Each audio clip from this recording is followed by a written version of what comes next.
আমরা বাঙালিরা কথাতেই আছে ভোজন রসিক। আর এই শীতকালে তো মানুষের মন এদিক ওদিক ঘুরতে যাওয়ার জন্য আর এটা সেটা খাওয়ার জন্য সব সময় ব্যাকুল হয়ে ওঠে। আবার এদিকে যা ঠান্ডা পড়েছে, সব সময় রান্নাঘরে গিয়ে অনেকক্ষণ ধরে কোনো কিছু বানানোর ইন্টারেস্টও থাকে না। এটাই মনে হয় যে কম সময়ে চটজলদি যদি কিছু বানিয়ে ফেলা যায়। সেই রকমই একটা চটজলদি স্ন্যাক্সের রেসিপি আজকে আমরা আমাদের এভরিডে আনফিল্টার চ্যানেলে আপনাদের সাথে শেয়ার করব।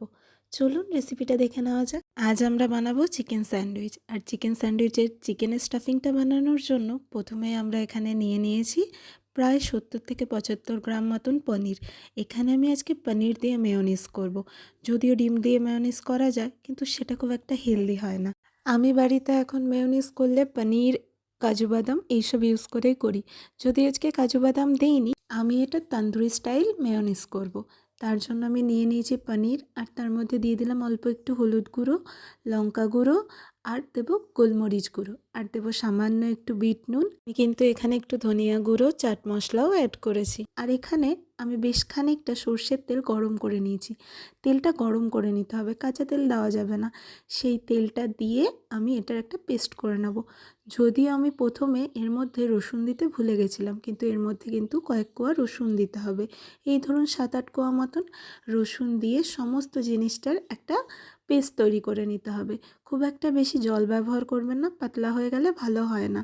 আর এখানে অ্যাড করে দিতে হবে কসুরি মেথি। এটা কিন্তু স্কিপ করলে একদমই চলবে না, মেন ফ্লেভারটা এটার জন্যই পাওয়া যায়। তারপর সমস্ত কিছুর একটা স্মুথ পেস্ট তৈরি করে নেব। যেহেতু চিকেন স্যান্ডউইচ বানাচ্ছি, তাই আমি এখানে 200 গ্রাম মতন চিকেনের সলিড পিস নিয়েছি। স্যান্ডউইচের জন্য চিকেনের পিসগুলোকে আমি একটু সেদ্ধ করে নেব। তার জন্য চিকেনের পিসগুলো একটা প্যানের মধ্যে দিয়ে দিয়েছি, আর দেব বেশ অনেকটা পরিমাণে জল। আর এখানে আমি অ্যাড করব নুন আর গোলমরিচ গুঁড়ো। এই 3টে জিনিসকে একসাথে ভালো করে ফুটতে দেব যতক্ষণ চিকেনের পিসটা সফট না হয়। ভালো করে সফট হয়ে গেলে তারপর আমি এটাকে নামিয়ে একটু চামচের সাহায্যে পিসগুলোকে কুচো কুচো করে নেব। চিকেনটা রেডি হয়ে গেছে। এবার প্রয়োজন মতন যার যেটা ভালো লাগে সেই ভেজিসগুলো অ্যাড করার পালা। আমি এখানে নিয়েছিলাম গাজর, পেঁয়াজ, টমেটো আর একটু বাঁধাকপি। আর হ্যাঁ, বেশ খানিকটা ক্যাপসিকামও কিন্তু নিয়েছিলাম। এই সমস্ত সবজিগুলোকে আমি ভালো করে কুচিয়ে নিয়েছি। আমার কাছে না স্যান্ডউইচের ভেতরে স্টাফিংয়ে সবজিগুলো খুব একটা বেশি গোটা গোটা থাকলে খেতে ভালো লাগে না। মনে হয় একটু কুচোনো হবে, সেইটা বেশ ভালো করে সফট হয়ে যাবে, তবেই ভেতরে স্টাফিংটা খেতে ভালো লাগে স্যান্ডউইচের সাথে। তাই আমি এখানে এক এক করে সমস্ত সবজিগুলোকে যতটা পেরেছি কুচিয়ে নিয়েছি। পেঁয়াজটা খুব একটা বেশি কুচোইনি, পেঁয়াজটা একটু গোটা গোটা মুখে পড়লে বেশ খেতে ভালো লাগে।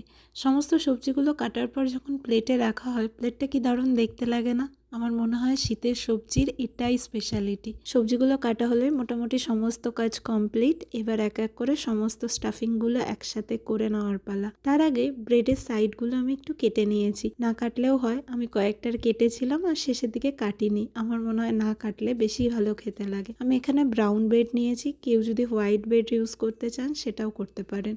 এবার একটা বড় পাত্র নিয়েছি, তার মধ্যে এক এক করে প্রথমে চিকেনের কুচনো পিসগুলো দিয়ে দেব, তারপর দেব সমস্ত রকমের ভেজিসগুলো, আর দেব আগে থেকে বানিয়ে রাখা ডিপটা।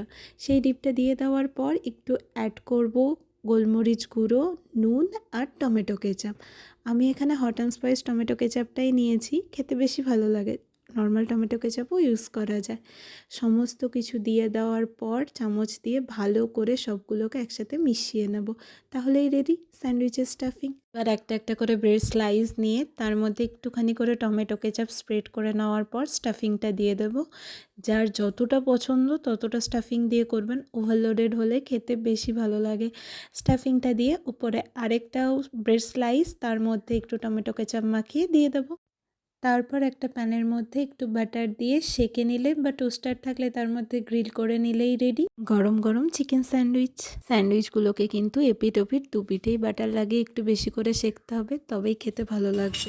এই যে ওপরের ক্রাঞ্চিনেসটা ঠিক এতটাই হবে যে এইরকম একটা সাউন্ড পাওয়া যাবে কাটার সময়। ফাইনালি এটা রেডি হয়ে গেছে। এবার গরম কফি, চা যে কোনো কিছুর সাথে সন্ধ্যাবেলার টিফিনে বা সকালবেলার ব্রেকফাস্টে সার্ভ করুন।